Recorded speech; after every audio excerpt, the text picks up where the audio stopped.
देखिए, सबसे पहले तो ये बहुत ही दुर्भाग्यपूर्ण घटना है और जो छात्र इसमें मारे गए हैं, मैं उनकी आत्मा की शांति के लिए प्रभु से प्रार्थना करता हूं, ईश्वर से प्रार्थना करता हूं कि उनके परिजनों को ये अपार कष्ट जो उनके ऊपर आया है उसको सहन करने की शक्ति दे। जहां तक इस घटना का विषय है, कई कोचिंग सेंटर अपने बेसमेंट में इलीगल तरीके से लाइब्रेरी चलाते हैं, क्लासेस चलाते हैं, जो पूरी तरह से गलत है। किन अधिकारियों के साथ मिली भगत करके ये किया गया, उन पे कार्रवाई होगी और कार्रवाई के लिए हमारी जो एमसीडी की मेयर हैं वो कल से सक्रिय भी हो गई हैं। हमारे डॉक्टर सेली ओबराय, हमारे स्थानीय विधायक और सेली ओबराय जी, वो लोग वहां मौके पे भी रात भर मौजूद रहे।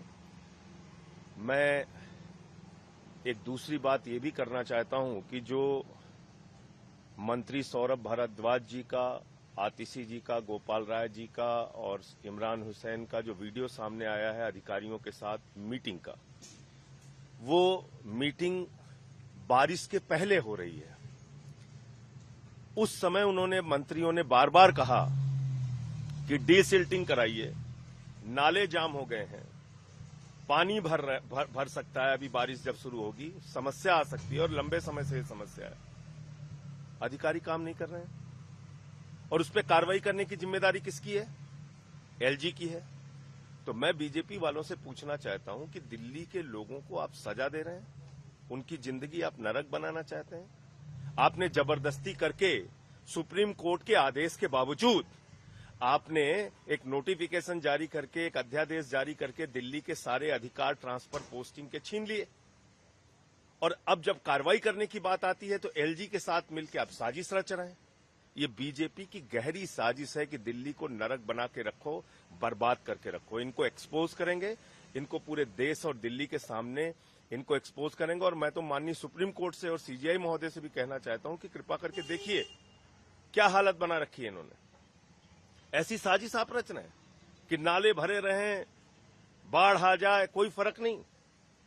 मंत्री बार बार कहते रहे आपको साइट जाने का मौका नहीं है, आपको कार्रवाई करने का मौका नहीं है। तो ये किसके कहने पे किया गया? बीजेपी और एलजी के कहने पर।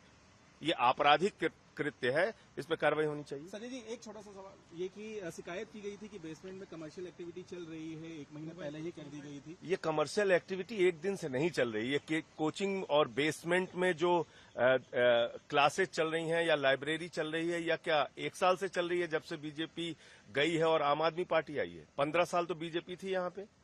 आज एक दिन से तो नहीं चल रही है ये कोचिंग सेंटर और बेसमेंट में क्लासेस तो वर्षों से चल रहे हैं। किसकी मिली भगत से चल रहे थे, आप बताइए मुझे।